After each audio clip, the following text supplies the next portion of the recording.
We're gonna go here. All right, YouTube. I want to welcome y'all.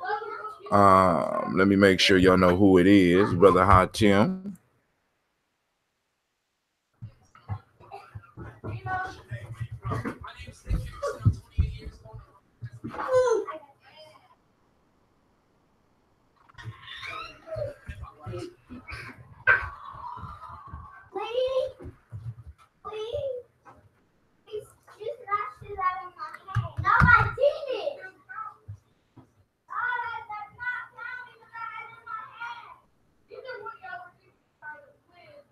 All right, so we're about to get it out.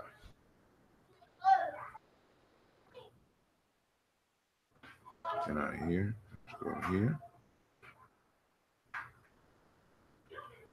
I'm gonna close all. I don't know what goes on with this Instagram, but we're about to figure this out, right? Because every time I go to Instagram, family, it's always slowing us down. Live.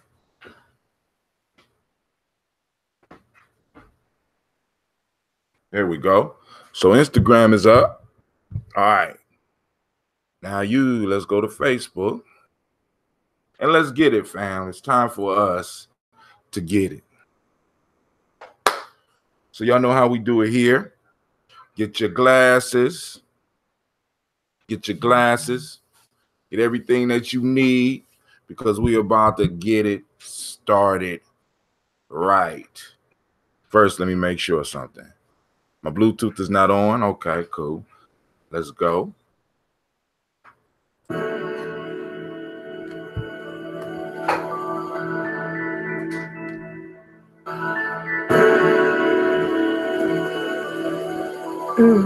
Mr. Diddy.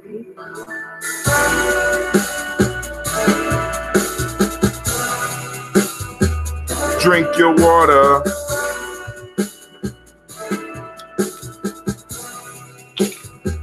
Drink your water. Lift your glass and drink your water. Lift your glass and drink your water. Lift your glass and drink your water. Lift your glass and drink your water. Drink, drink, drink, drink. Drink, drink, drink, drink. Now take your breath and drink your water. Take your breath and drink your water. Take your breath and drink your water. Take your breath and drink your water. Drink, drink, drink, drink. Drink, breathe, drink, breathe. Now move your body and drink some water. Move your body and drink some water. Move your body and drink some water.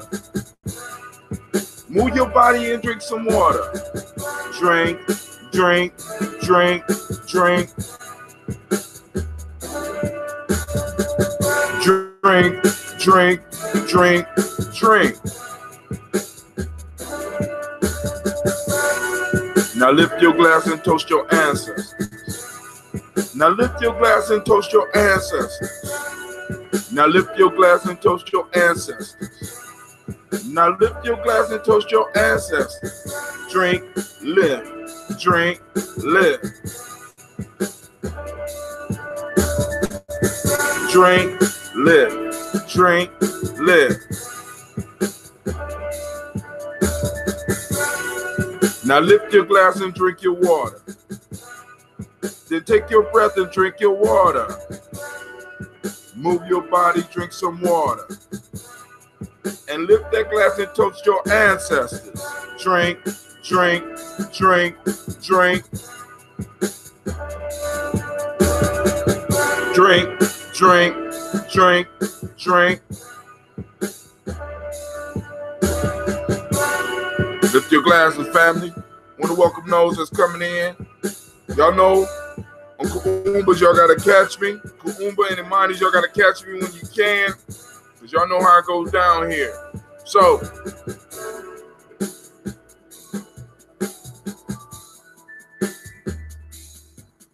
Get your water. Drink. Let's drink.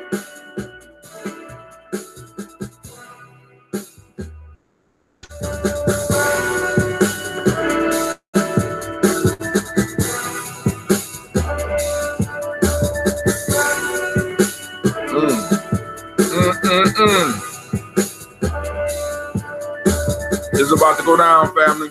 Bro, we're about to have some real nation builder talk. Like and share, because the conversation only can be as hot as you are. So you can even call in 614-556-4535. As a matter of fact, I got to go and open that app so that we can get it together here. I'm moving kind of slow, even though I started kind of early.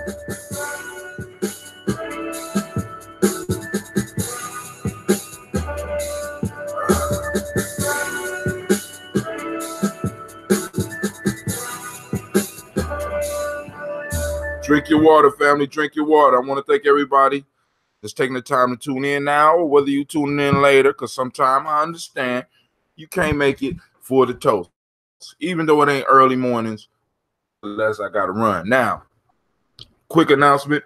Tomorrow we will be having, I think tomorrow we'll be having divine conversations, and I will be going into step number 2, the Sabiet that I gave 2 weeks ago. Now we're going to start breaking down stories, and we're going to start working on building our story, right? As individuals, you got to understand that the individual is only as strong as the collective, and the collective is only as strong as the individuals. It's a divine cycle there, and we have to figure it out, right? So we have to start learning how to harness this technology called storytelling. It's a technology, so that we can start using it towards our benefit. You know what I'm saying? Rather than it's being used against us. Right now, a lot of stories are being used against us, and we have to learn how to go and structure those. Now, I wasn't able to do the show on Ujamaa, tribal quotes, so we're going to move into some of the quotes today after we toast the ancestors. And also, I want to have a discussion with y'all out in the sense tribe building, nation building. You know what I'm saying? Because the whole piece is in the discussion is something that happened. You know what I'm saying? That may not be happening. I don't know if it's happening in y'all cities. Maybe it's happening in Columbus. I'm just not aware of it. You know what I'm saying? But we need to talk about establishing a process individuals can join our families. Right? It ain't just you walk in one week and you studying, you reading books with us. We have to be able to have a process or establish a process through which when somebody comes in, there's absolutely no doubt that you are us. You understand? See, because the gone are the times where just because you're black, and just because you're black, you down. Not with that. No, I got people sitting in jail right now because of, you know, the black thing. You know, I'm black. We all united and we all together. Can you close that door for me? So, oh, okay. So I see Miss Christine is on. Shouts out to CeeLo. Live, drink, live, drink. And she got it on here, but it's not showing up on my screen. I don't know what's going on. I don't know what's going on with the comments. Okay, there they go. Added another screen. Shaka's on the line. Sister Jill is on the line. Nicole Pittman is on the line. Shouts out to Christine Lowe again, family. Listen, I don't know what's going on with this, but listen, I'm opening up the call-in lines as we speak so that we can go on and have this discussion. We're going to do this toast. You know what I'm saying? Because it's very important, family. Listen, it's very important that we salute these ancestors. I need you to understand that, right? Why, Brother Hatem? Why? You know what I'm saying? It's just the past, right? Oftentimes, see, Shaka already up on the line because he had already sent out a link to people to join the show on Ujamaa, but I wasn't able to come up. And those that don't speak the language, I don't say the regular days of the week. I'm saying our words for those days of the week. And I need y'all to understand this is important to me. Oh my God, we got 2 callers in already. The conversation is about to pop off. So I need y'all to get ready, strap in, get your seatbelt on, because we got somebody calling in from Dayton. We got Brother Shaka calling in. 614. All right, hold on. Let me post up this call. What's up? Oh, Shaka, you gonna turn that down, man. You know the rules. All right, so right on. Hey, how you doing, man? I gotta apologize to you because I see that I didn't see it till the day after, but you had posted up the show. And I wasn't able to do it because we had a skating party for the kids, man. And I mean, I when I'm there, I have to be the last one because I got to make sure my kids are safe, right? Oh, okay. Okay, cool. Right. Oh, that was Tiandra. Tiandra, feel free to call back in. These parents didn't come until almost 9 o'clock. Actually, I left there about 8:55. It ended at 8:30. I was planning to get home. By the time I got home, I said, man, look, I'm going to bed. And plus, I had been up all day because I had to go to Ohio State because we spoke about that. I was at Ohio State at a conference, and I had the opportunity to take some of my kids up there. And then, they showed out in a good way. You know what I'm saying? Can you close that door, please? So we're about to toast these ancestors, and then we're going to get into the conversation because what we weren't able to do on Ujamaa, we're going to do today. All right? So we're going to talk about these proverbs, and also I want to talk to the village. I want to talk to the family. You know what I'm saying? Because one, how do we initiate? You know what I'm saying? Because this is a very important thing for me. How do we initiate? And I want to throw out some ideas. I want to have some discussions because we have a culture where everybody can just participate. When you look at other cultures, it's not like that. When I'm dealing with the Native Americans, you know what I'm saying? It's a little different. They have ceremonies and rituals that individuals participate in, and I mean, it's live. You know what I'm saying? It's on a whole nother level. But Shaka, I'm gonna let you go and share a couple of things, because I know you got something on your mind. But go ahead. I'm gonna get ready for this toast. Go ahead. Right on. So, what I kind of want to focus on, nation building is relationship building, essentially. It is. All right. When you look at now self-mastery in the process before nation building, just being introduced to the concept of self-mastery, because of course the process is lifelong. At least you need to learn how to read the dashboard, where you need to fuel up. You need to look at your dashboard and see where physically, intellectually, economically, and spiritually you need to be able to fortify your foundation. And the way that you fortify your foundation is basing it on what you know is true.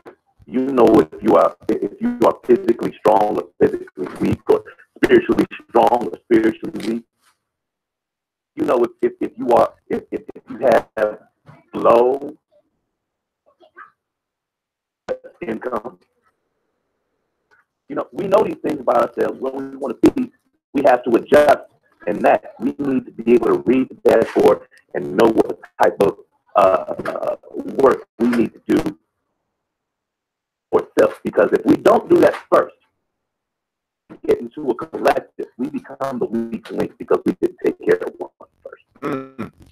And now, because this is something that I noticed in dealing with nation building groups, not just Black folks, but that process is part of the process of becoming part of the collective. There's an individual challenge. There's an individual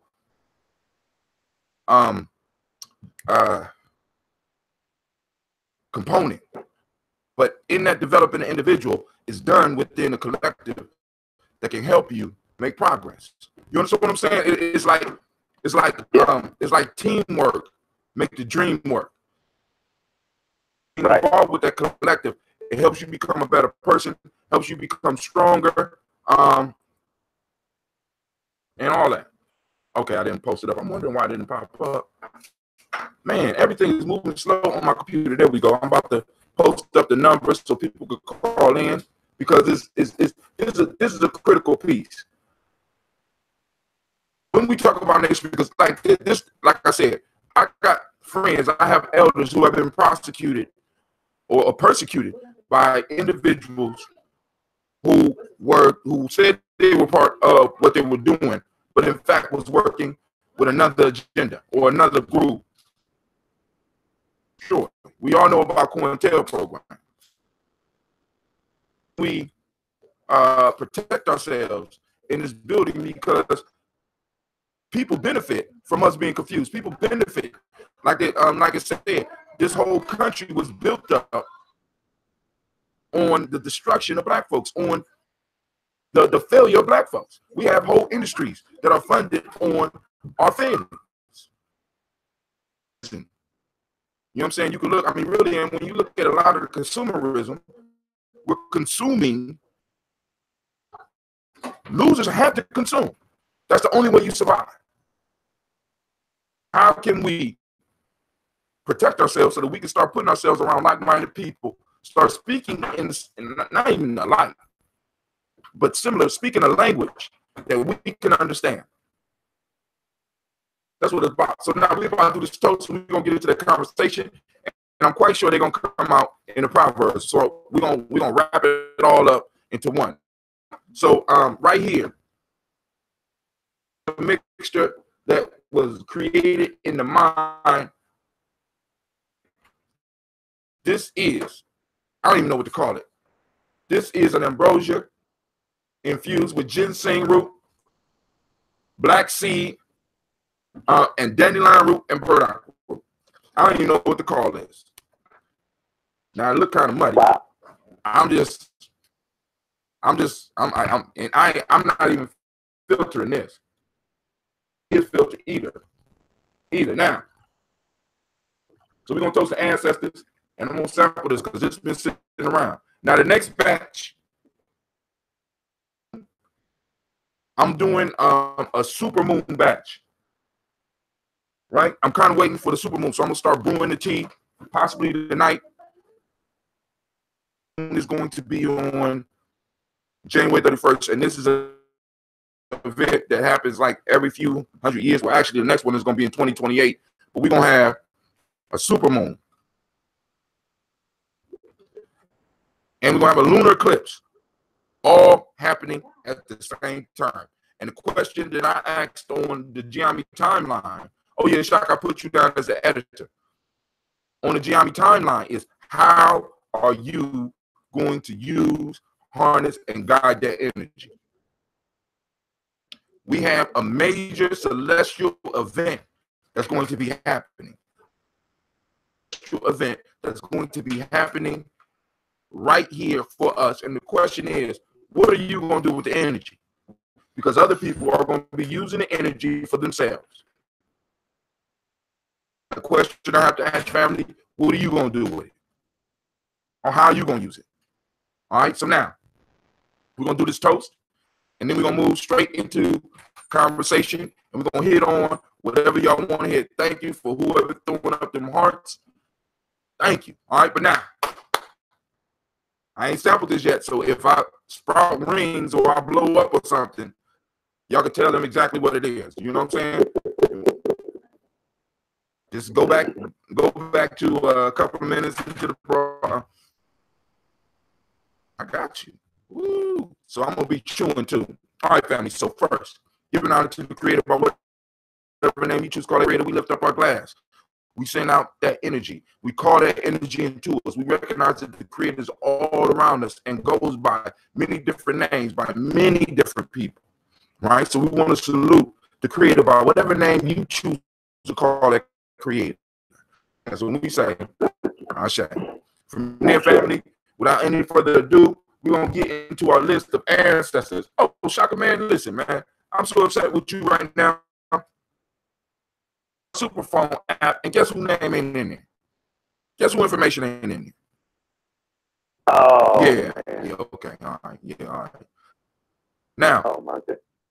So not really late, but it took me a while to get to the show, family, because I was loading data from the Kwanzaa celebration, and one of the things that we definitely have to stop doing as collective, regardless of what group we're in, when we gather this information from our people, how to use it. All right, it makes no sense to have sign-in lists and we don't enter the data and we don't stay in contact with our folks. I'm just saying that, right? Makes no sense. So, you know, as far as the Columbus Collective, whether it's Tawi, whether it's Gye-Nyame, whatever groups are out there, family, when we collect this information, we have to start making communication and getting in touch with our people. All right, so on to the personal ancestors. We call on our personal ancestors, and this is the list of family members that were sent in to me by you. Those that have ancestors that's not on this list, at this point in time, what you can do is you can post them up on the timeline. Whether you whether you follow me live on YouTube, or whether you live on Facebook, or whether you live on Instagram, or even if you're on Spreaker, you can post them up because I'm going to be going through those timelines and checking. Now, those that want their ancestors added to the daily toast list, all you have to do is call in to 614-300-1875, right? And don't call, text 614-300-1875, put in hashtag daily toast, or just go on and register. You know what I'm saying? Once you text it, I'll text you back. I'll send you a link. You go in, you get added to the phone book. And in my phone book listing, I got ancestors. You have any ancestors that you won't recognize? When you fill that out, I'll get it. But if you put a hashtag daily toast, it'll send you a list. And from that list is where I upload all these ancestors. So I thank y'all for participating. And here we go. Miles Brown, Ms. Ann, Robert and Tex, Anna Davis, Herman Brown, Sr., Rosalie Tilly, Georgia, William Walter, Christian Fanny Gasson, Aunt Lena, Uncle Chris, Aunt Fiend, Cleveland and Geneva Brown, Margaret Ellis, Wash Ellis, Cecil Ellis,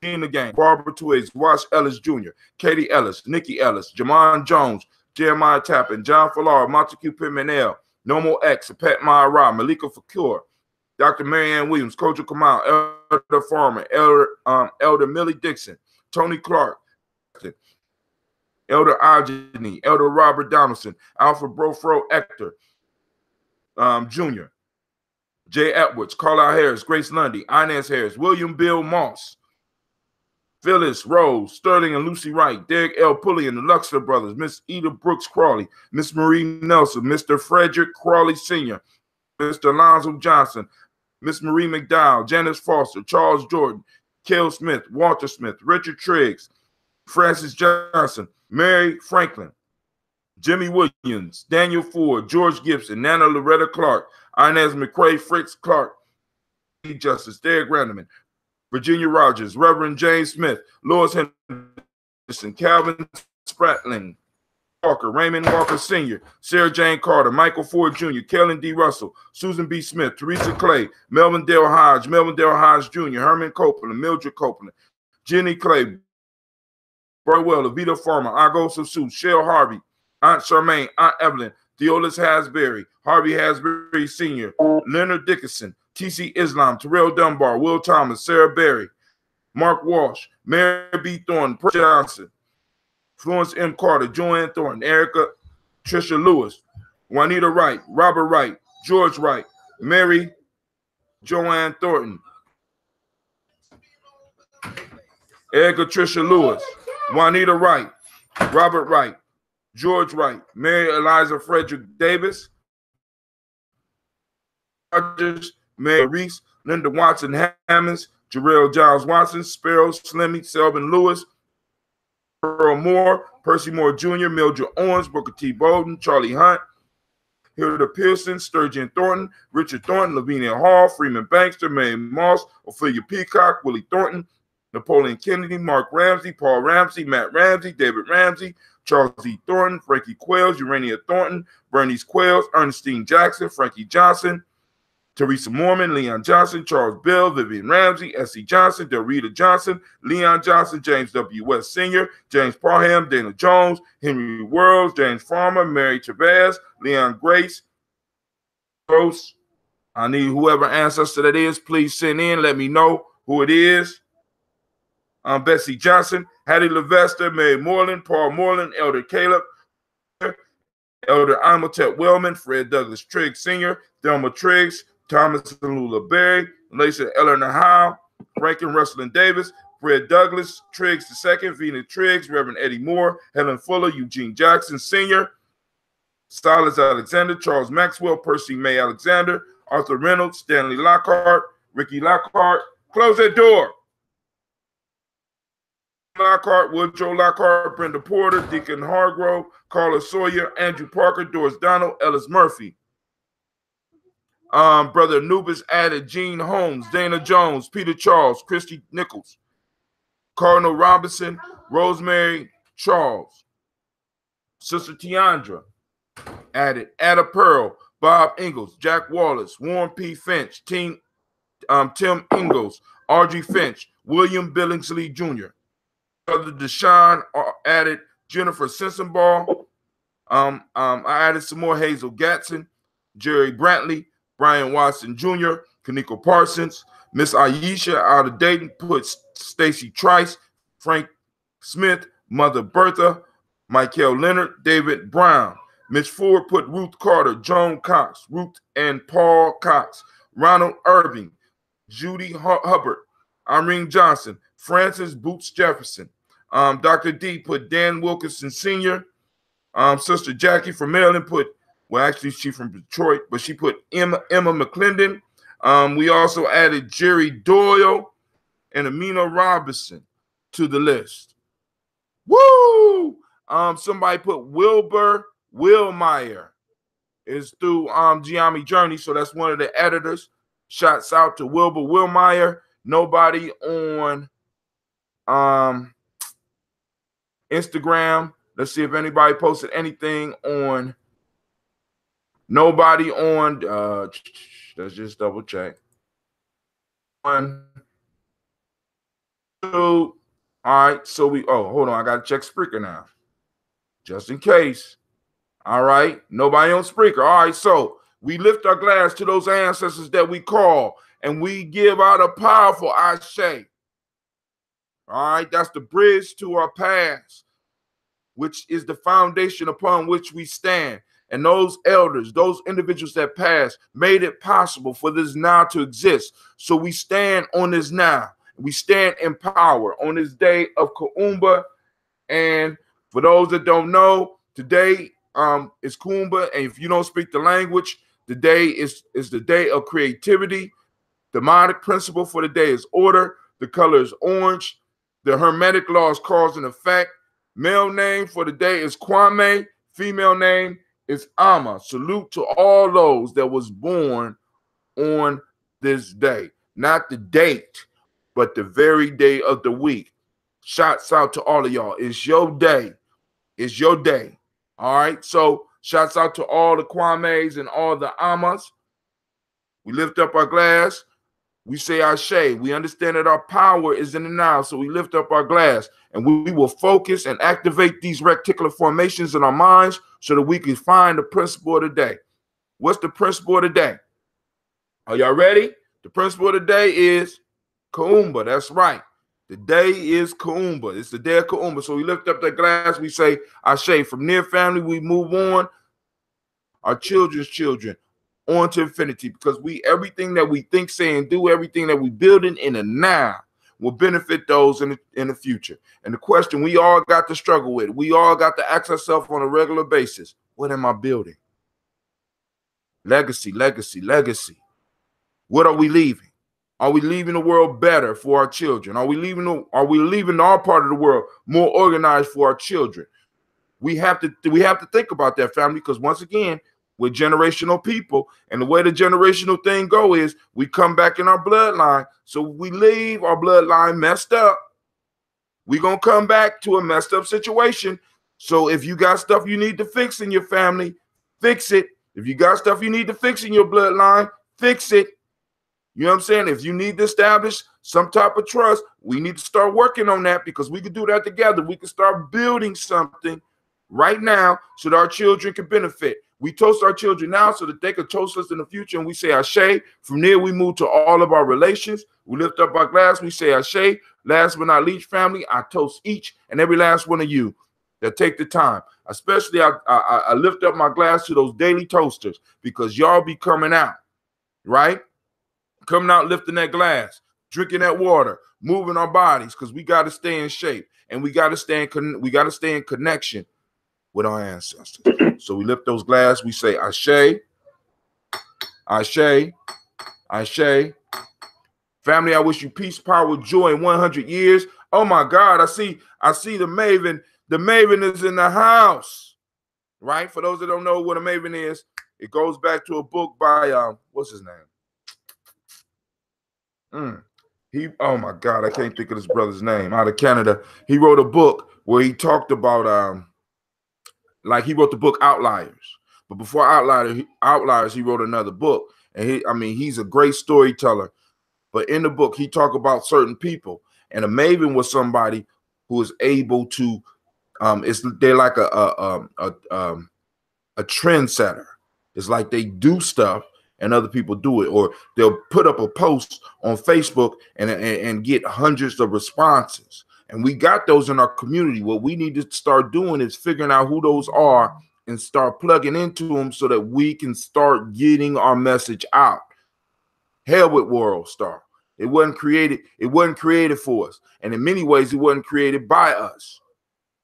And I know a lot of y'all gonna argue that point, right? Because there was a black man that started, but where the black man, where was he from? And when I say us, of course, we got family all over the world, but we have a particular struggle. We have a particular place. So we lift up the glass, and last we say Ashe, and now,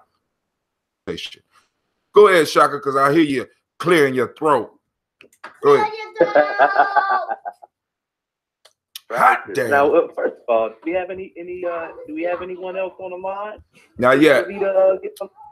Okay.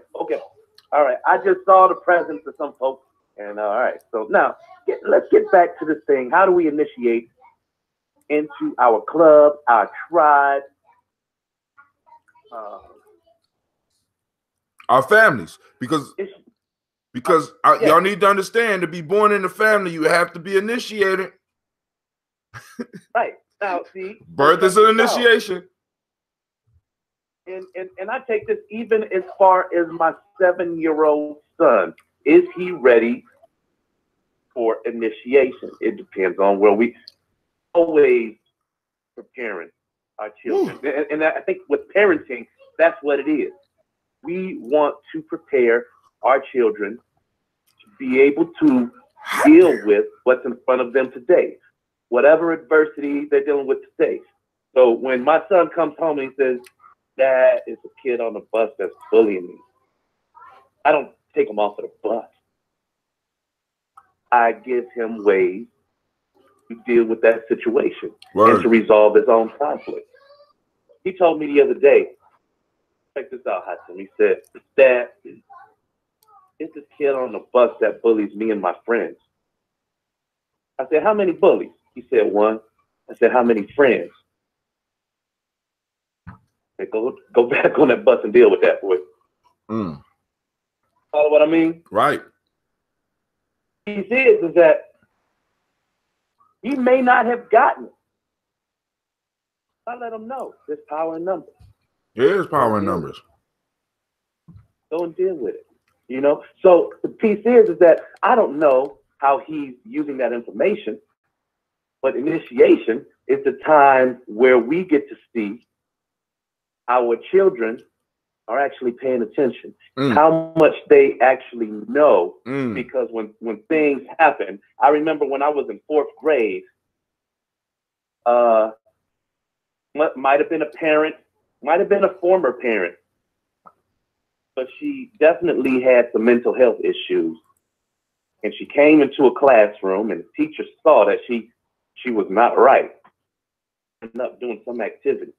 And so when the teacher moved her hands to go a certain way, and all the class moved on that side of the classroom. And when that woman moved on that side of the classroom, it was the other way, fled to the other side so that she can get out the room without harming nobody. Right. So here's the piece. That is the moment that that teacher had prepared us for, especially during that activity. She used where we were then and understood about how we move together. Understand, move together. Muscle memory. It's reflexive then. And that's what our family do not have in case of. If this is, you know, you look at the holidays, you go to somebody else's house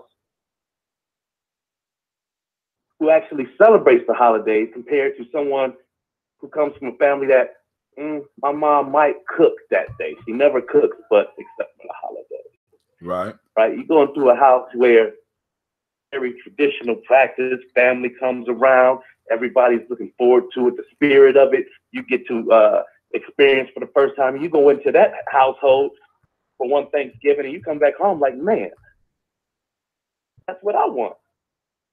Right? So how do you from that point acculturate yourself into that to attract a family if your family does not practice that? To attract certain family values that are not necessarily practiced in your family. Well, we're doing it right now. Right. For every single one of us on the line, in this language of nation builder, no idea what we're doing. Our elders might not even care. Set. You know, some of our elders are just set in their ways, and there's no way to, you know, and I had to deal with that personally when I came back to Cleveland and realized how deep, how different my belief is to my grandmother's, because she is so devout in Christianity. And not that I don't believe that that is her source. I had to grow to understand that. So, you know, as a young person, you're a little bit more intimate with this information when it comes, especially when it comes to belief, because, you know, you want to express what you've learned. Some new information to the elders, and quite possibly it is, but it's not the time and place to try to understand them, because we have not initiated ourselves into that. Right. You understand what I'm saying? Initiation automatically. How can I put it? Understand that in many ways we have to accept and in some of their ways, even though we might not agree with it. But that don't stop us from building a new collective. This is why I say in Gye-Nyame we make our own elders, because out of the collective that I form, there will be a new crop of elders that will have come up through a system, and many of them will have been in the system a majority of their life. You know what I'm saying? And we have to develop collectives like that, because we got to understand that the experience that we went through and the knowledge that we're bringing back together, our elders weren't able to communicate in the ways that we're communicating right now on the line. I could have somebody from Maryland, or I could have somebody from Dayton, and I could have somebody. I even found out that I got somebody on my timeline out of Africa that's posting up shit, and it's like, yo, no, were we able to communicate in the way that we are communicating now, family. So we have a different set of circumstances and different tools that we can use to move to another level. This doesn't mean that we neglect our elders and disrespect the elders. What this means is that we gonna have to come up with the ceremonies and the rituals and invite the elders, especially the ones that have shown themselves and demonstrated their work. Like in Gye-Nyame. One of the things that I put in Gye-Nyame, I don't know if you remember the ranking system that I developed for Gye-Nyame, but part of the ranking system is that you can have a younger person that's of a higher rank. And that you can have a younger person in Gye-Nyame that's a higher rank than you. But that younger person is still responsible for showing you respect. Now, when it comes to the business of the family, that young person's decision outranks yours. Is that we have to cultivate the ability, because you think you might know more far as knowledge-wise, but as wisdom-wise, you still have to respect that elder. You know what I'm saying? You still may be able to glean some wisdom from them. Come up with systems that's able to work around what's going on with us. We are a very unique people here in America, family, and we got to understand this. No one has been through the trauma we have been through. No one. So our generations are totally decimated, totally confused. Right. If you even look at the sense of manhood that is being produced within our culture, where manhood is about how much you can buy rather than how much you can produce, it's totally contrary to every other culture's idea of manhood. You know what I'm saying? Except for in America, you know, because America, that's what they train us to be, consumers, which used to be an insult. If somebody called you a consumer, that was an insult. They used to call bad diseases of consumption. You got consumption. You know what I'm saying? But go ahead. Yeah. Hold on. My mind is buffering. I do that because I'm listening to you, Hatim, and I'm so easily distracted nowadays. We were talking about oh man, go ahead. All right, cool. Come back. I'm gonna give a family example, right? I was blessed through the Simba Circle.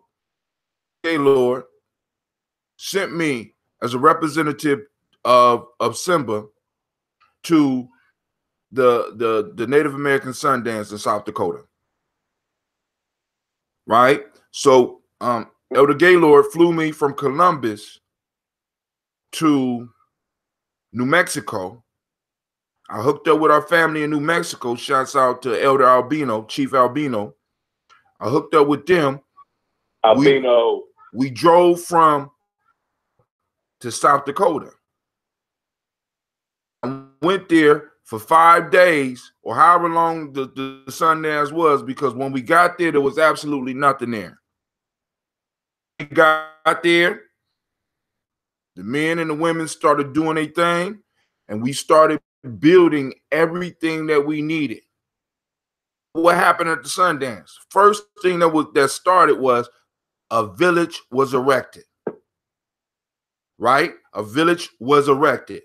So each family was responsible for bringing a certain amount of food so that everybody can eat, so everybody can feast. They set up their tents.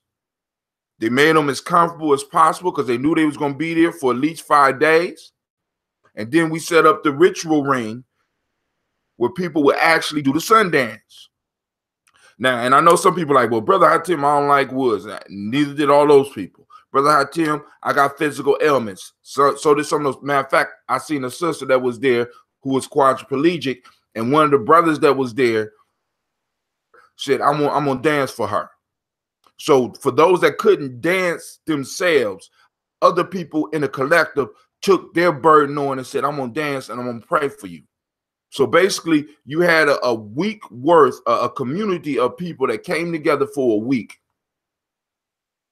that built their own village and ran it like a village. It was certain rules that had to be followed. It was certain rituals that needed to be respected. It was certain times that things happened. right? And there I got to participate in the ghost dance that was made illegal by, and I want you to understand this. These dances, the sun dance was outlawed. The ghost dance is probably still outlawed because the enemy understands the power of groups coming together and doing ceremonies. Now, I'm saying all that to say this. During that time, when they come together, chiefs are made, individuals able to show their bravery, their loyalty to the collective. Prayers are launched in a super powerful way. You watch miracles happen, right? Because a group of people believe so strongly. And not only are they moving in faith, they are actually doing the action, and they have been doing the work, and they come together for that time and period and put it together. I'm throwing the challenge out there, family. We can't come together and do something like that, because basically the sun dance in many ways is an initiation ceremony. It's a prayer ceremony. It's like you can't really categorize it because there's so much going on. And you have relationships being developed, because I met people from Tennessee. I met people from Canada. You know what I'm saying? I met people bringing their own products, and they didn't set up booths to sell stuff, but they to share. So there was nobody hungry for that whole time we was there. We feasted together. You know what I'm saying? And go ahead. When was the last time you tasted a lava? Who? Oh, am I saying it right? It's made from it's a oh man. If I'm not mistaken, it's customary in Ghana. It's like a patty, minced like black-eyed peas. Alafa? I don't know. My wife ain't here to verify. I haven't had none in a while. Okay. Now we got to understand. Let me explain why I don't eat a lot of African food.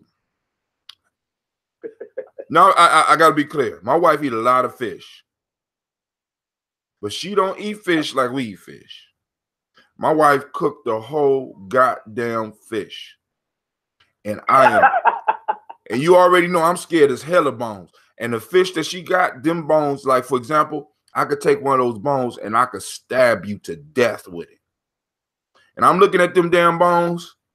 I'm learning slowly but surely. It's been a long journey in that fish. Scared the hell out of me, family.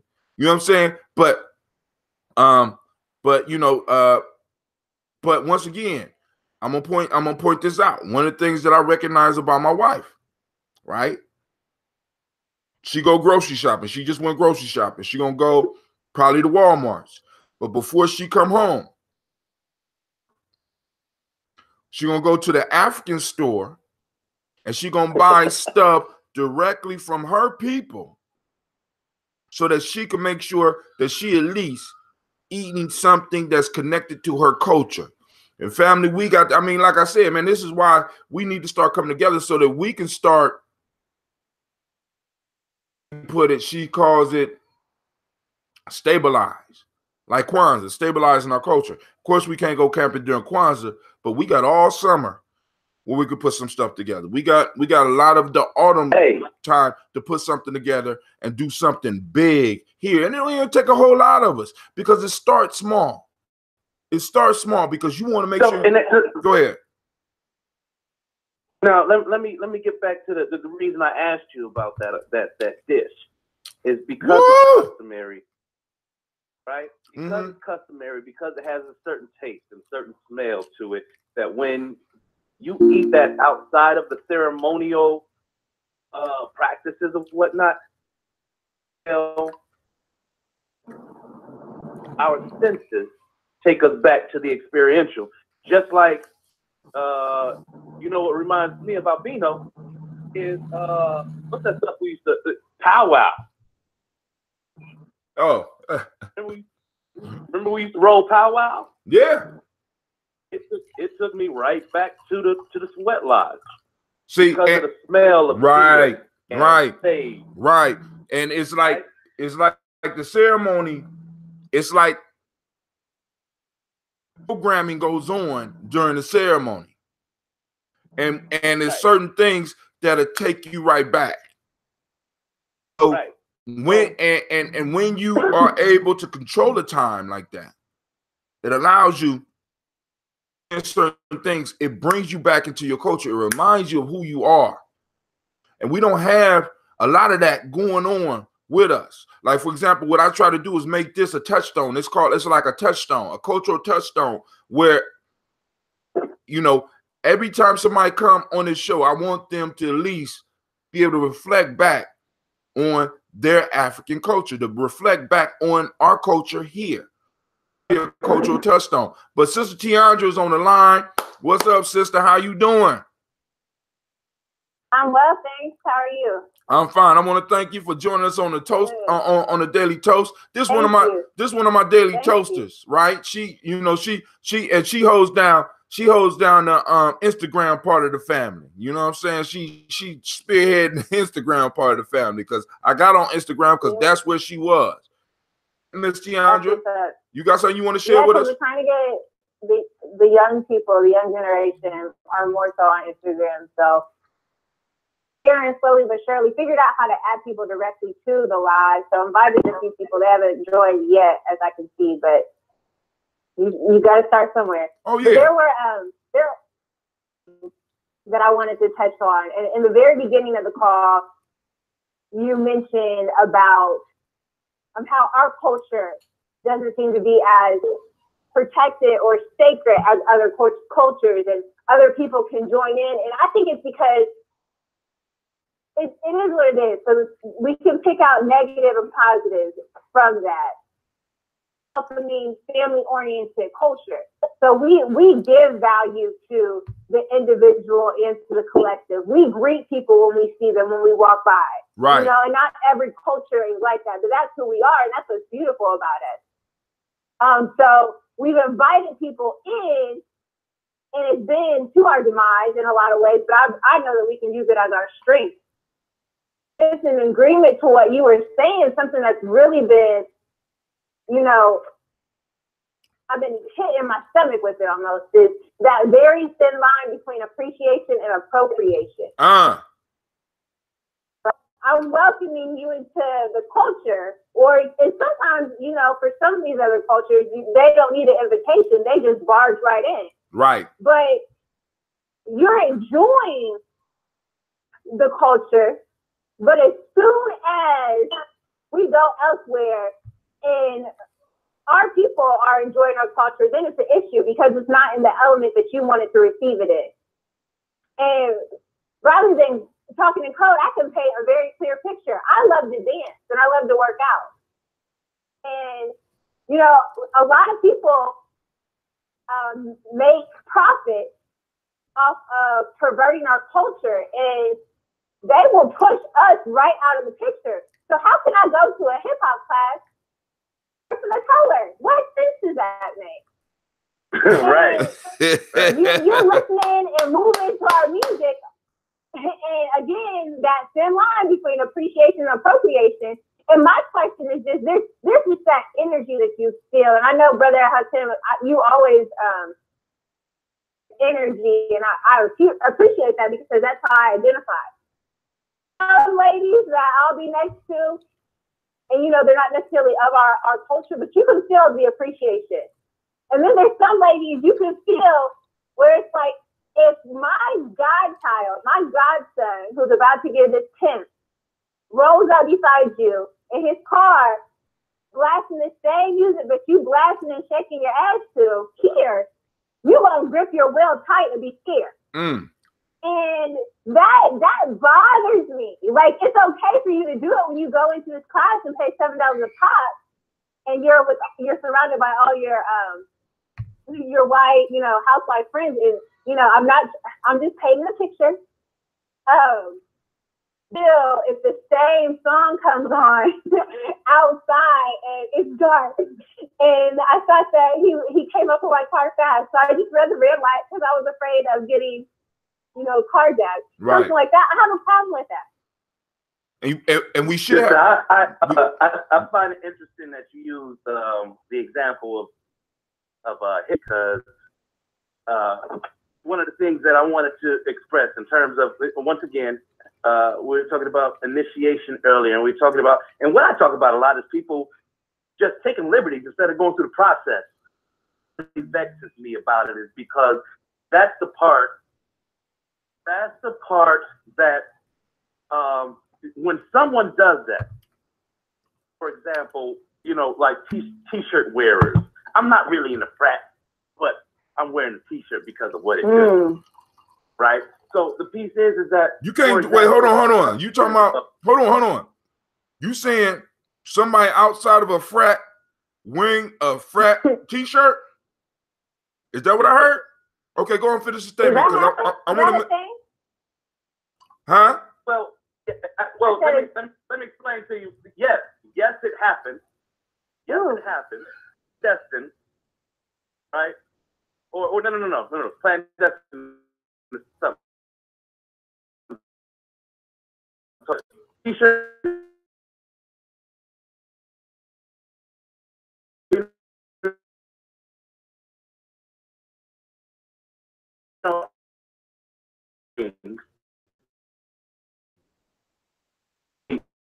Someone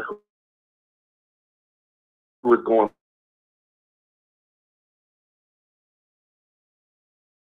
because now from the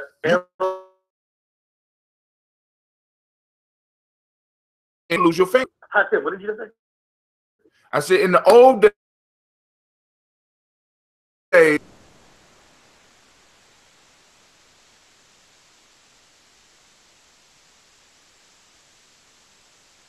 Now let me get to the meat of the video. How you doing? I didn't know that you were even like that. I mean, do you B-boy?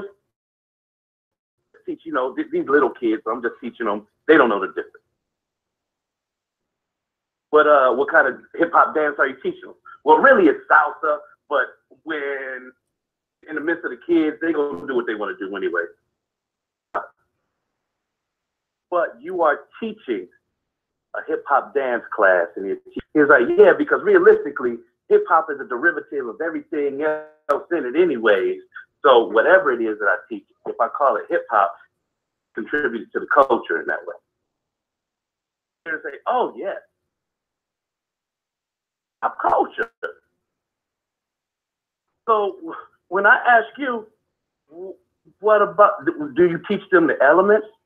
What do you mean the elements? Oh Lord. Why that you is? Understand what I'm saying now? Yeah, because the threshold for entrance is so low with us. Because like we have opened up hip hop and said hip hop is an international thing. We're all African. We all originated in Africa, and you know what I'm saying. But when you do that, what you do is you open up the borders. And what we have been shown historically, when you open up your borders physically, you will be ransacked. Our culture has been ransacked. The level of interest is so low. Back to the Sundance piece. Family, listen to me. My elder told me, brother, you can't even dance until you come at least 4 years in a row. I said, what? You can't even dance. You understand what I'm saying? Because it's an honor. Not only that, each of the sun dancers realized that the whole universe is balanced on the fact of them dancing. Because they dance, they believe that they keep the universe going. So it is a great responsibility. And in order to be able to do it, you have to prove yourself within the culture. You got to walk, and you have to be approved by a chief or an elder even before you can get out there. Right. His piece for me was you need to at least come 4 years in a row. Now with us, on a t-shirt, all you gotta do is walk around with a book. Entrance into our shit is so low. And see, and this is the issue for me, right? Motherfucker, look, you can't call yourself doctor, culture, and not get checked if you're not a doctor. You can't call yourself, you know what I'm saying? It's certain, even in their culture, they have certain levels. But in our culture, you could be anything you want. And the piece is, at least in Columbus, we got to stop that, especially with this next generation coming up. And last piece, I'm gonna say this. One of the pieces interpret is the term sacrifice. We think that when we give a little bit of money, it's a sacrifice. But family, let me give you the rules and the parameters of sacrifice. Shouts out to Shelly. Is that Shelly? No, that's Shelly. I'm about to go off of Instagram in a second.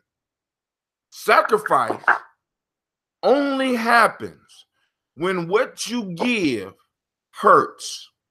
Let me say that again, because a lot of people in our culture don't want to hear this shit. Sacrifice is only a sacrifice that when you give it, it hurts.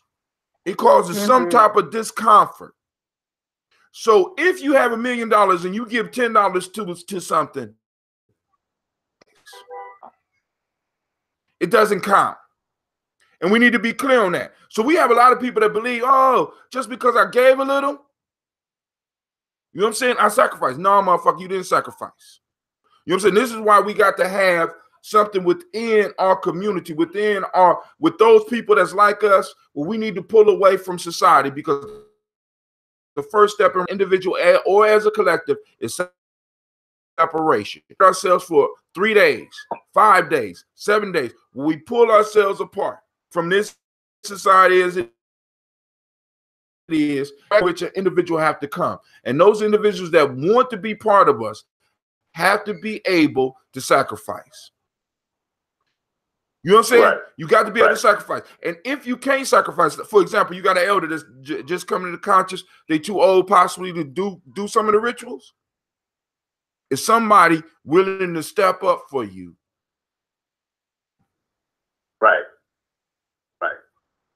You understand what I'm saying? Now also, yes, that has to. One thing that we sacrifice when we, especially for the newcomers, is, you know, number one, comfort. All right. And number two, our old ways. If we're talking about coming into a new, certain things that make us a distinct culture. For example, when nowadays have a young apprentice, or I'm mentoring a young artist. So the rule is that you do carry a book, a black book that I put my little inscription in for you, and you carry that wherever you go. Because when you're inspired, I want you to write the things about life that inspires you. And you rise, my word, I need for you to be able to circle my initials at the end so people know where that came from when you spit it. To your rhyme, beautiful, but you have to scribe it first. Now, the thing is that what these millennials, okay, I'm not even going to say millennials, we're beyond them now. These youngsters, they're different than the millennials, all right? But they'll still come, instead of bringing that notebook, they'll bring their cell phone on this, right? No, that is not. Taking notes is one thing. Scribing is a totally different thing altogether. It's in your handwriting, so that you wrote it.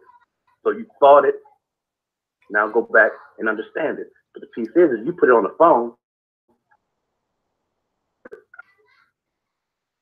it can be deleted to eyes and ears that have nothing to do with the process that you're going through. It might be accidentally shared in social media, or you might know what I mean? So the piece is, when it comes to this, it's a very particular reason. Because when you pass along, you're not going to give your cell phone to your kid. At least not yet. Right? Right. But even still, Hatem, to hand them a book of not only your understanding and your philosophy as a parent, but your coming of age in real time. You're not going to get that with technology. That, you know, it might be a page that you scribed on when you was down there doing the, what do you call it? With albino, right? Oh, you might scribe shit. when you're down there with them doing their rituals, and it might be something that's smeared on a page.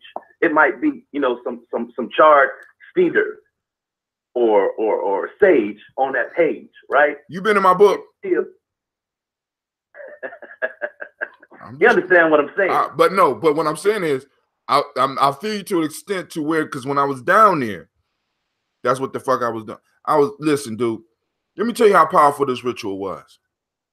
We did the ghost dance. And as we're doing the ghost dance out there, because this is what I want you to understand about when people come together. We're doing the ghost dance out there. And, you know, there's a certain way you walk, there's a certain way you go around a circle. And the elder said, all right, now I want everybody to understand. I want everybody, what you're going to see shit streaming across the skies. So when I say look up, I want everybody to look up. So we dancing, boom, boom, boom. He say, look up. We look up, shooting star. That's all that's love. Dance some more. Look up. Shooting star. Damn, well, maybe. All right. Look up. Oh, shit. Oh, shit. You know what I'm saying? People come together, people all working towards the same thing. I mean, because even within that community, you got philosophy and shit, but everybody understands what's going on. You got those individuals, like, for example, at the Sundance, you got people who were fasting until the dance was over. And they call it the Sundance. The ghost dance happens at nighttime. The Sundance goes on in a desert-like condition, no water, no food. And those people that's really doing the Sundance will not eat the whole time. So they dance from sunrise to sunset and continue to fast and actually stay away, separated from the rest of the community until the next day, where they come back out and they do the Sundance until it's time for the tearing of the skin. And when I say tearing of the skin, I mean tearing of the skin. So we got hundreds of individuals that's gathering, and they have several different Sundances because they got several different communities. Now, you ask black folks, what are we doing, in a sense, truly sacrificing? Because if you look at the initiation ceremonies throughout our culture, you got motherfuckers getting teeth knocked out. You got scarification. You know what I'm saying? You got motherfuckers, I mean, before bungee cords, you got individuals that would wrap vines around their ankles and dive off of mountaintops. You know what I'm saying? And because you had to show your loyalty to the people. And the only way to do that is to push yourself to certain limits, because at certain limits, even spies are going to break down. I don't believe in this shit. You know what I'm saying? Because this is the issue, family. This is how you determine an agent from somebody that's not an agent. You put an individual in a situation where they're going to have to pull on something bigger than themselves. Sundance, I saw individuals pulling on it, because you see motherfuckers out there suffering. They dancing, and especially around between 11 a.m. and 3 p.m. They dance. I mean, it's like they start at sunset. I mean, at sunrise. They up in the blistering heat. They can't drink no damn water. There's no breaks. The music is going the whole time. Dance. They dance, and you like, God damn. Wow. Mm-hmm. By day 3, you are amazed. And I'm like, yo, what we got like that?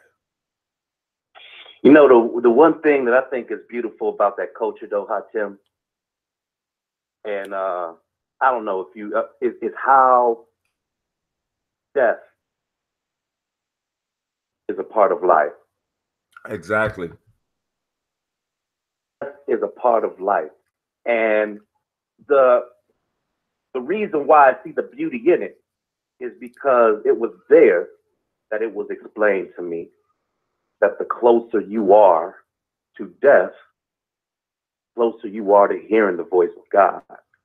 And so that's why their rituals are so extreme. That ain't even that, and you went. Though. See, this is what I'm saying. That shit is not even extreme. But hold on. Because you come from a different experience. No, hold on. Listen to me. When you talk about this, go ahead. Listen to me. It's not the extreme. The extreme is what you call ego dancers. See, we're talking about the delight part. You about the Sundays. I'm sharing with you the light part. Let's get into and let's look at the ego dancer. See, the ego dancer is a whole nother dancer within the whole Sundance community. The ego dancer is extreme. Extreme. When I just talk about the Sundance, that's not extreme. You know what I'm saying? I mean, it's like, but the whole piece is in our culture that we are able to push not only our young people, but those people that want to come into about that pushes them to a level where they have to pull on something bigger than themselves. And the reason a lot of times we can't do that is because we're so politically correct. We're so scared of lawsuits and all this shit. So we have to develop organizations outside of the mainstream that are able to actually take our young people and those that are going to be initiated, the young people that's going to be initiated into adulthood, individuals that want to come into the collective, where we're able to take them where they could push themselves to the limit. I ain't even because I already got it mapped out in my head. I ain't gonna put it out on air, but I already got an idea on how to do this. I got several different. I put 2 up, but I got several different methods that we could do to put individuals through where it don't have to take 3 years. You know what I'm saying? But it'll push individuals to a point where they have to recognize that they are connected. See, because this is what the ritual is for, is to remind you of your connection to something greater than yourself. And you push yourself to a point to where you are able to sit at the table with this thing that is bigger than you. Pull from that. Pull you through. Right now, we don't have nothing. We don't have nothing like that. They do that shit in the military. They do that shit in football. They do that shit in basketball. You know what I'm saying? Why can't we do it with our culture? At least they used to do it in sports. You know, because I'm looking at how these little kids practice now. They get more water breaks than I remember a coach kicking over a water table when I was young. You motherfuckers, until y'all get this shit right, ain't nobody drinking no water. Yes, sir. You know, you're right. Because like you said, everybody is fearful. Everything and I'm not going to speak that on everybody because I know we're not. The fear of litigation, the false security in job and money and all these things, it has become greater than what is bigger than ourselves, than what truly does drive us, than what we really are here for. And it's sick, but you have to make a conscious decision to be your driving force, right? You have to make a conscious decision to know, no, I'm bigger than this. I'm not going to be a slave to my job or a slave to farm and a slave to, well, what if this happens and what if somebody, this decision that has to be made that at this point in time, exactly, for sure. In a culture that in a culture that don't respect courage. We understand what it takes to change the behavior. What you just said is exactly what's going on right now. All right, and I don't want to bring this all around me and my situation, but and I'm not gonna. Is that when we realize that in order to protect the integrity of our cultural distinction, we have to enforce when it is not being upheld. Tribe, and for those outside who are imposing into our tribe with a state of disorganization, with a state of disrespect, with a state of dishonor. You don't wear this t-shirt until you're going through something. Take that off. Right. Just like in the military. When I was young, I used to love to rock my dad's military shirts. Right? Right. But as soon as he realized that I was doing that, it was off of him.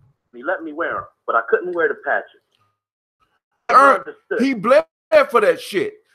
This is what we got to get to with the angle of our culture, because this is what's going to separate us.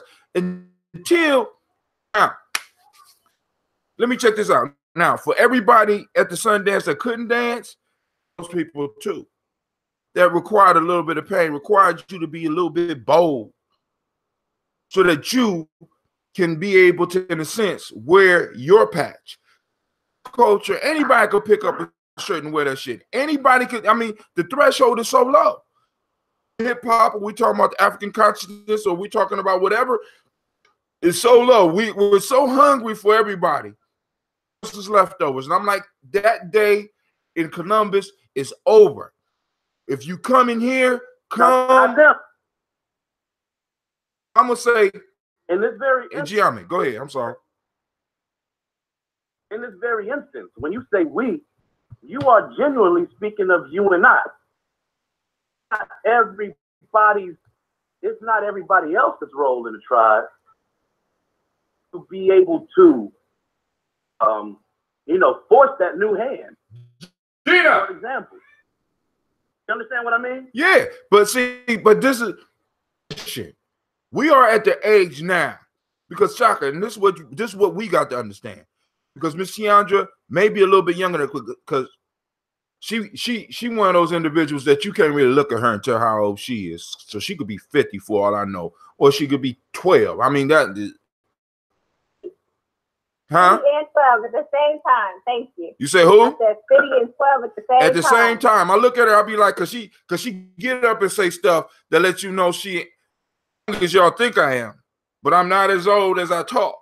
And I'm like, oh shit. Okay. I ain't gonna try to figure her age out. But the point I'm saying is, me and you, Shaka, I know how old you are. Me and you are approaching the winter of our life. We are right now in the fall of our life. We are approaching the winter of our life. And if me and you do not start taking stands, all of y'all that are over 40 at this point in time, and those of you that are if you are between 35 and 55 years old, we are in the fall of our life, family. And if we do not take a stand now, if we do not start making it happen now, waiting until we're elders telling young motherfuckers to do shit that we did not do. I'm still able to do this. For example, and if we don't do it now, because there are young people that's looking for something. What I keep on telling people, when far as how do you attract young people? This is what gangs do for them. We gotta understand this shit. People shit that they give them experiences and adventures that they could share. Young people want Young people thrive in that shit. Climb something where they might have almost died. They want to feel the thrill and the adrenaline rush. Come to a study group and they sit down and there's no adrenaline flowing here. There's no challenge of life or death here. You know what I'm saying? You understand what I'm saying? There's no life threat. Go ahead. Gina. Go ahead. It is us, and right now it's our responsibility when it comes to, and when I say us, on one level, give me a water. And on a major level, I mean father. Put some lotion on. Because that once we change the way that people identify with us, not only as black men, but as fathers, and that there is something fierce there. They need to understand that what the social norm or what the popular belief of the black man and the black father is, and that that the black man's kryptonite is child support and all of that. We have to change that because our young people that grew up believing that because their fathers believe that. We have to depend on what's inside of us to be able to change that, starting with us. And that's the sacrifice. That is a sacrifice that on February 8th, when I go to be able to deal with those who have imposed on my life and my child's life and has caused us to be estranged, the folks that on that day, I say, no, I don't know you. You owe us. And I will spend the rest of my life making sure that you pay. And at the end of the day, that piece right there, let them know. Even, listen, I guarantee you, 99% of the time, I'm not going to win the way the victory in court. The victory happens when those who feel like I do and those who believe like I do start moving like I do and start moving together. Because I myself may not be a threat because I stand alone.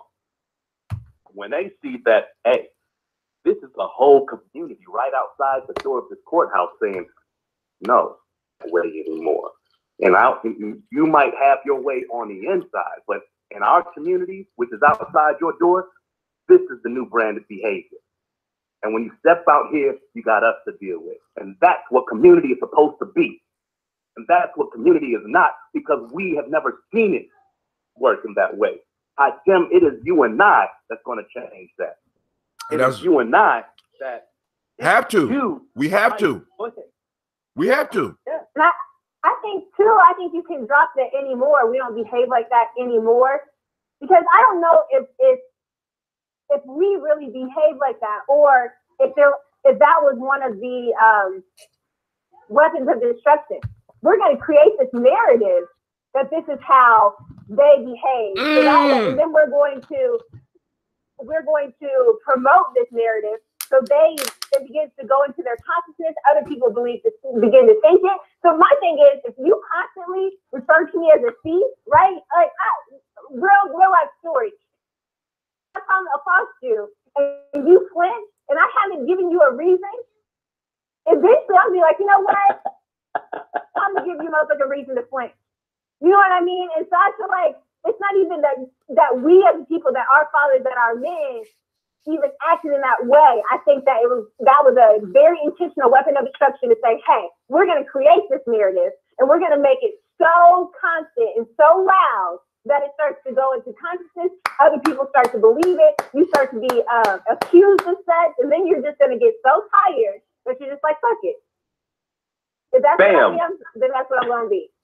And I think that's what really bothers me when it comes to, look, I'm just telling all the truth today. Thank y'all.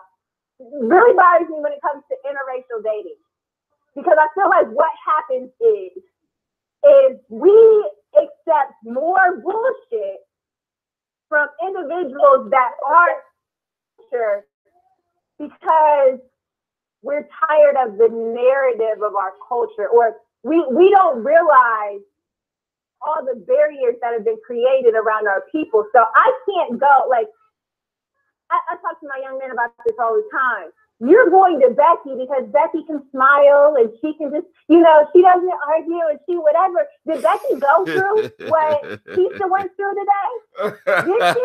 Did Becky come from the household that Keisha came from? Even though her parents loved her, her parents had to do X, Y, Z, or her dad was intentionally taken out of her life because of war on drugs.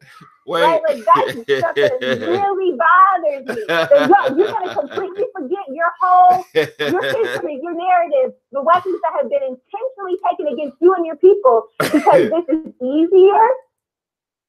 Yeah. But that doesn't make sense to me. You forget when it comes to somebody else on the other side of the table or the other side of the bed from you. That don't make any sense to me. You want me to be woe is me, or I want to fight because this is what I've been through. But you gonna turn to Jack. You're like, oh, I know, honey, but he don't know a gosh darn thing about what you've been through. Hey, Jericho does, but you got a Jericho because he in prison, but he in prison because he was intentionally targeted on a systemic level to be there. Systematic level. To me. Now check this out. Wait, hold on. I like that woman, man. Hey. Hold on. I just have to interject. I fuck up a good thing if you let me. Leave me alone, Becky. Go ahead, girl. You drop it, but go ahead, Shaka. No, man, I said what I need to say right then and there. Hey, and now. Yeah. One other point. What it really comes down to is that, you know what, that's a different kind of energy. All right. That's a different kind of energy you got, sis.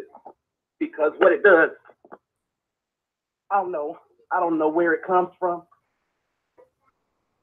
But when you have a strong woman that understands, number one, when I say strong, I mean, I can tell by the way that you talk that you know all kinds of angles on the court. So when a man talks to you about game, he get down into the chess game, big. And that's a piece that when it comes to us, Hatim,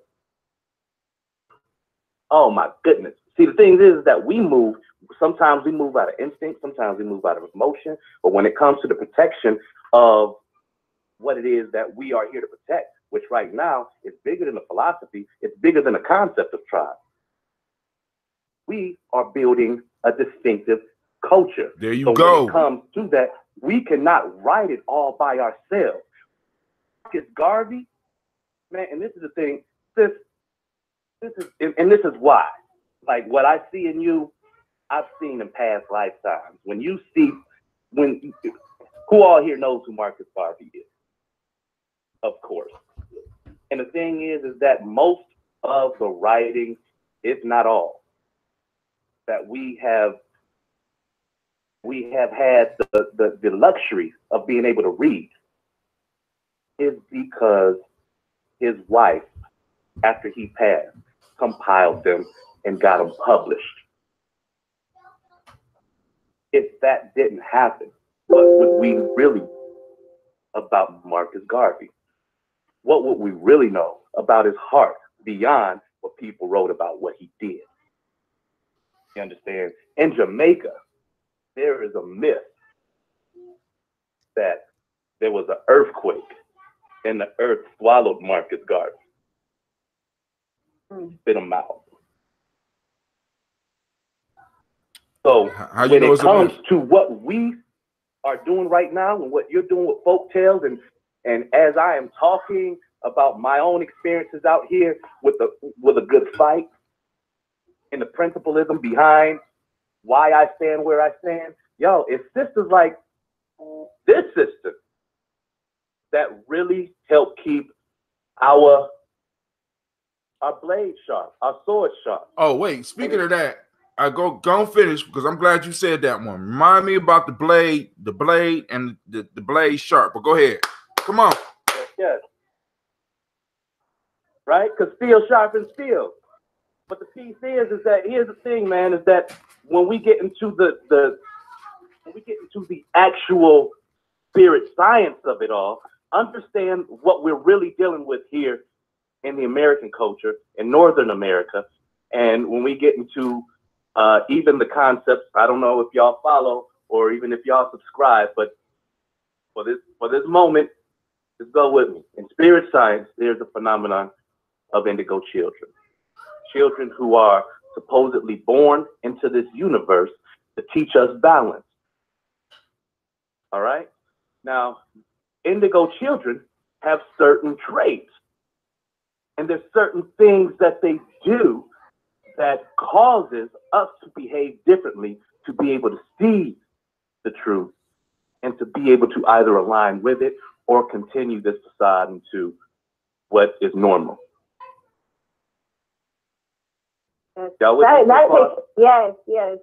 That reminds me of a point that was made earlier.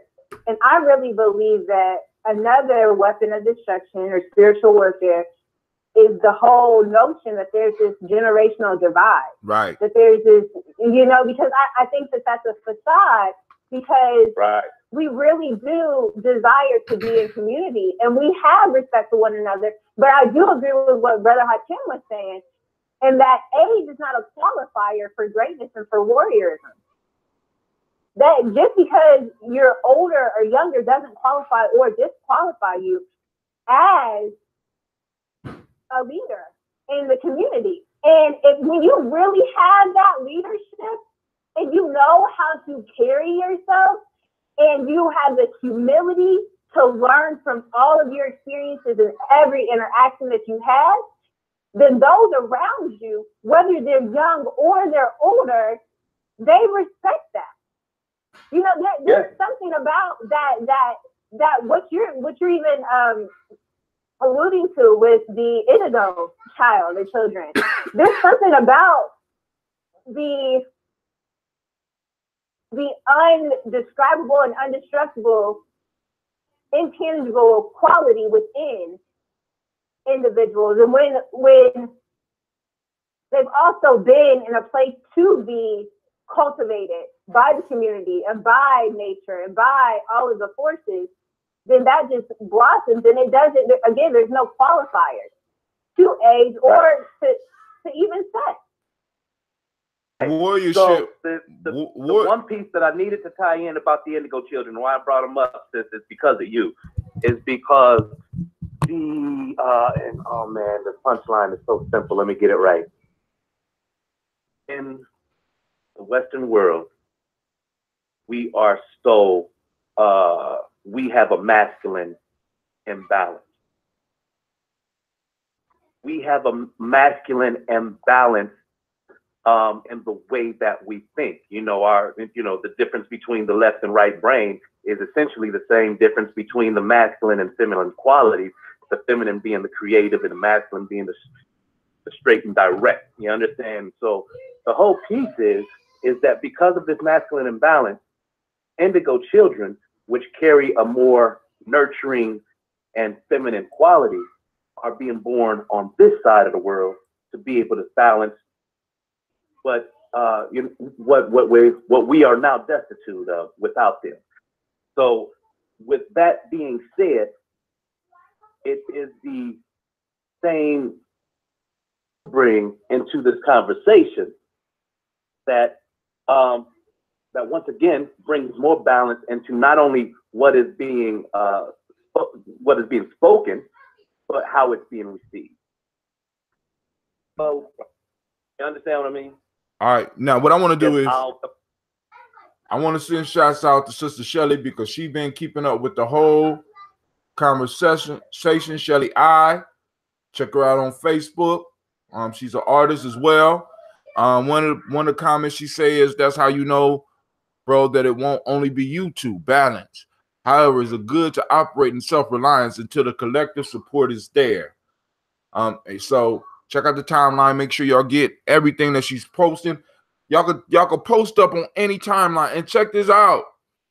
I have officially been launched into Google Play and iTunes. So this will be available on both of them. All right. So now, what I want to do was actually we kind of covered the Proverbs. I gotta get my babies ready because it's my niece's birthday. and they going to a birthday party. You know what I'm saying? And I'm like, yo, I enjoyed this conversation. Now, family, we're going to have a short show tomorrow, because tomorrow on Imani, I will be finishing up with Divine Conversations over at APDS. I think it's going to be at APDS tomorrow. 1409 Livingston Avenue. If it's different, I will let y'all know. But we're going to be having Divine Conversations. We're going to be finishing up this whole discussion about narratives. Of course, for those that can't make it, I'm going to be streaming. I may be streaming, because some people might, matter of fact, I'm not going to stream, because some people might be giving some personal information on some of the stories, because we have to take control of our narrative as a group, and we have to take control of our narrative as a collective. Now, Shaka is getting the organ ready, and he want to do some organ grinding, so I'm gonna step up out the way so that he could go and let y'all hear what Brother Shaka do. And also make sure you follow him, because he does shows. Now, go on and link up with us through 614-300-1875. Send in if you put hashtag G&J or just G&J in there. But if you put hashtag G&J, I will plug you into all our stuff. So when he's going live, when he let me know that he's going live, I will send out the text, because we building up a great big database, family. And eventually we're going to make sure that we're going to be able to keep up with each and every last one of y'all. I want to know your birthday. I want to be able to celebrate your birthday with you. You know what I'm saying? I want to know when you having, if you Jewish and you got a bar mitzvah and you part of the journey, I want to be able to at least be able to say, you know, great bar mitzvah for you or whatever. If you're getting married, I want to be able to send out shots and even show up at the wedding, because this is about community building. Under is ready. Give it up for the great Shaka family.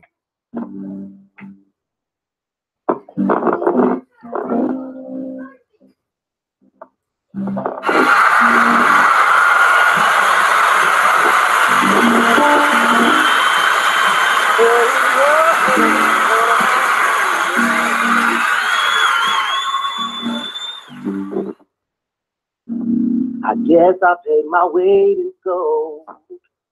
Been a long and rugged road. I see beyond the clouds. The sun is trying to shine on me. Living in this crazy world. Yeah, just wanna break free and find a little hiding place. Feel the sunshine on my face. What does it say? When will my glass feeling gray? Just wanna break free like a phoenix bird from the fire that rise from the ashes. Shine to the masses. Every day that passes, come closer to our last. It could be our only chance to move in advance. These times getting hectic and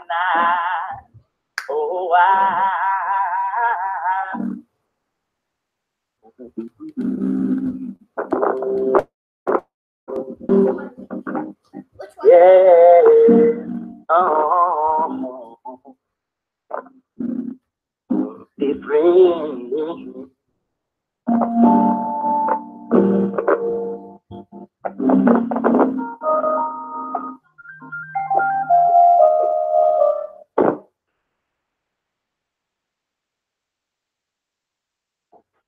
You still there? Yeah. Oh, okay. You done? Give it up for Brother Shaka, y'all. Shit. You know what I'm saying? I mean, I can say only on Gye-Nyame Journey because he got his own, but he got his own. But follow him on Facebook because he be doing live stuff. Fam, we trying to reach out to you. You know what I'm saying? And the only way we could build is if we build together. You know what I'm saying? Because we have to understand that everything that we're working on is a collective piece, because this is why the collective is able to protect it. Me and Shaka could get out here, Shelly could get out here, Navita could get out here, Tiantra could get out here, and we all become very but that would not last beyond 3 generations because those who are grouped up will move in and take our shit. The only thing that allows an individual to hold on to wealth beyond a certain amount of generations is a collective that's around it to protect it. When you look at all these conspiracy theories, right? You hear about the Rockefellers, right? You hear about all these conspiracies and stuff. But look at the network of individuals that the Rockefeller, the community that those type of individuals, those Rothschilds and those Rockefellers and those other family names, look at the network of other families and other groups that they have built up around themselves, family. This is a generational battle.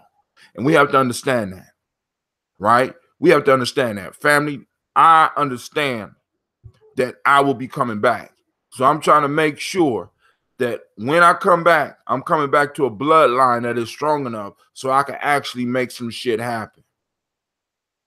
Right? Right now, we can make small things happen. It's the small things that lead to the big things, like setting those boundaries.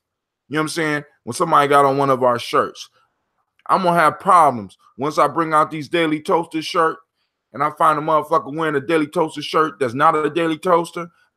I'm going to take it personal. It's going to be some issues. You understand what I'm saying? Because I got people that's getting up with me every day. Every day. And I'll be damned if I'm going to allow somebody to disrespect that part of our tribe. You know what I'm saying? It's sort of like in the military. They got special forces, right? And it's an insult to a military person if you're running around with a special forces patch with the green beret, or you running around the thing that why? Because people have died. I got elders who died in poverty. I got elders who went to jail. I got elders who died from stress. I got individuals that led to path to me being where I'm at, and I'll be damned if I allow somebody to do it. My young boy said it years ago on their rap album, wipe your feet when you come in the Gye-Nyame house. Wipe your feet, because you got to show respect to what we have. And this is a problem with us because we want to jump over convention so fast, but we have not even looked and recognized the convention. We have not looked and recognized what was there first. We think we got the answers, but family, if one of us already had the answers, then we wouldn't be in the situation we in. That's what I'm saying. Shaka, Miss Tiandra, I don't know if you still on the line because I seen you posting up final words that y'all want to send out to the family. Hopefully I see y'all tomorrow at the Divine Conversations. I gotta find out where it is. I'll let y'all know where it is tomorrow, but I'm thinking it's still gonna be at 1409 East Livingston, the African Central Personal Development Shop. Discussion on narrative, and I'm promising you, when you leave there, I'm gonna help you change your life. Because many of us are living fucked up existences because the stories that we tell ourselves about our lives and about our community, about our collective is fucked up. Once you change the story and you revisit the story on a regular basis, at least for 21 days, you'll change the habits and you start changing what you see. Change what you see, the whole reality will change. But go ahead. I would like to propose. Gina. I can set up my equipment, or I mean, even listen. We need to have a live streaming with us. Oh, we're gonna do that shit together. Shaka, that's already. You know what I mean? You already know that shit's gonna happen. That shit's gonna happen. The other shit that me and you was talking about personally, but us doing a live show. When you hear that shit already, that shit's already done. All this shit I got right here is portable, or you come over here. I set up at the dining room table so everybody could put a face to the name. Because man, listen, you want listen. I'm talking about. I want to come into town. I want to cook. I want to break bread. I want the sister that's on the line right there to be here. Sure. Well, we're gonna have to find somewhere else because you know, man. So I don't have a house and shit. Miss Shelley say Shaka give her contact information. She's an artist as well. Absolutely. All right, and she's on the line. Mr. Shelley. Somebody else on the line? Or Miss Tiana? Yeah, I've rejoined. Okay, she rejoined. Because she got some last words. Yeah, I do. You mentioned, I think it was Shaka that had mentioned about the masculine and feminine energy. It's so spot on. And it goes back to these narratives that are being created as weapons of destruction in our culture, right? In the African American culture. Anyway, teaching not only our young men, but our women that they have to forego their feminine energy because the masculine energy is the only energy that's valued, right? Until it's too much, and then something's wrong with the child or the individual. Oh, they need to, they're too aggressive, or, they need to be locked up, or somebody needs to speak to him. But we promote this imbalance of masculine energy for both our men and our women. And I know personally, the way that I grew up, I've always been a protector for my family. It's something that I'm having to deal with now as an adult, and realizing that it's okay for me to express and for me to even honor my feminine energy, and then how it intertwines with the masculine energy. And I know that I'm not really giving examples, but that was it's very valid, and it's something that we could have a whole conversation about. Oh man, absolutely. Oh man, and I look forward. That's what we gather, right?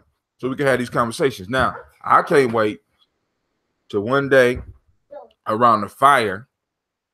But we got, I don't even care how many, but we got enough people sitting around the fire where it's packed out, and we could able to tell stories and discuss and throw our pains into the fire. And I mean, we get out here and we're able to really build. See, because like I said, true spirituality, just like true nation building, is all about relationship building. Yes, relationship shit where we got going on in our community now, where it's like it's like everything got to be structured. I'm saying I don't want so much. I mean, like for example, y'all talking about that balance, which is so structured. Like for example, I knew just by listening that Shaka had music that he wanted to play. We didn't plan that shit, but I know he's sitting by his organ. I know because of our relationship, and I know who he is. And when I heard the keys in the background, that was an automatic message that he wanted to share. So I didn't have to be like, Shaka, you want to play some music? Go ahead. No, all right. Next on the mic, family, because we know each other. And it's like, yes, that's the beauty of a village. We got to know each other, right? We got to know each other, and and because it don't even take a lot of money. Because like I said, we already halfway there, because my family, the tribe that I'm part of, Gye-Nyame, right? We already got enough equipment for about 80 people to go out into the woods. Already got. Yeah, and I know it's January, but you mentioned this, one of the first questions you asked me during the call is how are we going to channel the energy of the supermoon and use it?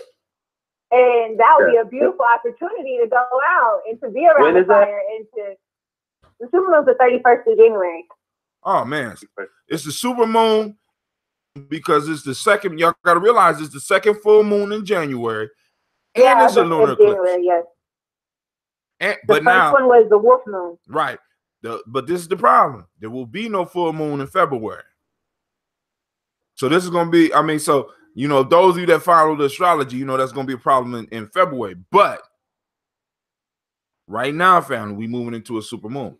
Now, I know many of us won't go outside, but what I'm asking you to do is to focus the energy, because I think on that night, I may be doing a show so that we can gather around the new fireplace of the internet, the cell phone, and we can allow the fires of the screen to stream conversation, because it's time for us to start having these serious conversations, because all of us in this circle, we don't agree, because me and Shaka got different points in our philosophies line up, but we realized a long time ago that enough of it line up that we recognize each other as brothers. Tiandra, we recognize you as a sister, just like with you, Sister Shelley. We recognize you as a sister, just like with Navita. We recognize we don't all have to agree, because unity, this is the fact, this is the falsity that everybody gets in. Unity does not mean that we all are alike. Unity only survives unity does not equate to conformity. That's right. Because conformity, what happens with conformity is destruction. Why? Because all I got to do is have one source code, and or one virus, and I can destroy everybody, because you're all alike. What protects unity is the diversity within the unity, because I could throw one virus in there, and if there's diversity, that means that maybe a few of y'all might catch it, but the rest of y'all are diverse enough to keep it going, to keep moving, and to destroy that virus. Unity is not about uniformity. That is a totally different thing. And this is the mindset that a lot of people want y'all to be in. We don't all have to totally agree. So the European, West Asia has been demonstrating this for years. This is why they got 2 and 3 and 4 parties now. They got 2 major parties, because they don't agree. They don't have to agree, but they do, you know, and the only time that they really need to agree is when they're going to war against somebody else.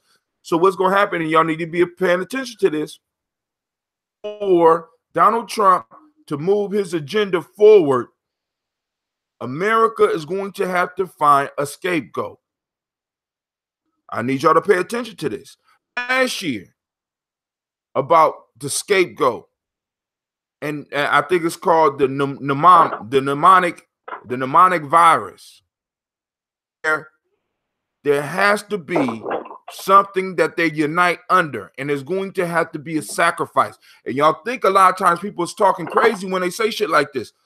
There's going to have to be a sacrifice that brings America back together. And family, if we don't start getting ourselves together, there's a possibility that the sacrifice to bring America together will be your black ass. I'm just throwing that out there. And if you don't, hey, go ahead. I get all of that, man. It's just, you know what? At the end of the day, Tim, work for those of us who, it's the same work, less to delegate. Understand what I mean? Like right now, we need to, just like right now, you're creating a legacy by journaling every single day and carrying this conversation further every single day with a state of organization, ritual. You understand? Mm-hmm. You have done what I believe is the secret weapon in where we go. See, because here's the thing. In humanity, we feud against each other because there's nothing that's imposing on us besides the weather. Right. Right. So the piece is that even when the weather gets tough, it brings out the baby in us, and then we draw together for heat. Right. And when a hurricane happens, then we come together in a collective response because we too fear. We need to know exactly what's going on because we can be next, and that is what movement it is in right now. So if that's the case, what I'm saying is that when it comes to extraterrestrial beings, man is not ready for that yet. Actually, man, I would challenge that. I'm gonna say, in order for us to really take care of what we have and to realize where we are, but until we get that, men will always come up with other scapegoats. The scapegoat, if you really look at the phenomenon, the scapegoat is the one that is sacrificed in order for the total group unity, because everybody needs something to symbolically put their blame on. America is moving towards a point, and with the president we have, we're moving towards a point where we naturally needs a scapegoat. Now, the question is, what would a scapegoat be? Because what the scapegoat allows to happen is for the society and the individuals in that group to throw all of their blame on that scapegoat and then go out and destroy that scapegoat by murder, by sacrifice. This is why it was so important for the white community to always be able to lynch black men, because they was able to put all the sins of the community on that black man. In a sense, he carried the burden of all of them, and then they would destroy his body. Family, if we do not start getting ourselves together, there's a possibility that we could become the scapegoat. This is not mystic spiritualism I'm talking about. This is science. This is science. Yeah. You can look it up. Go back in my timeline, look up the for sure. Go ahead. I'm affirming it. Yes. Right. I'm just affirming what you're saying. Family, go back in the timeline. As a matter of fact, I'm going to tell you where you can get it quicker. It's these white boys that got a YouTube channel called Vsauce, one of the dopest channels on the internet. Vsauce, put it's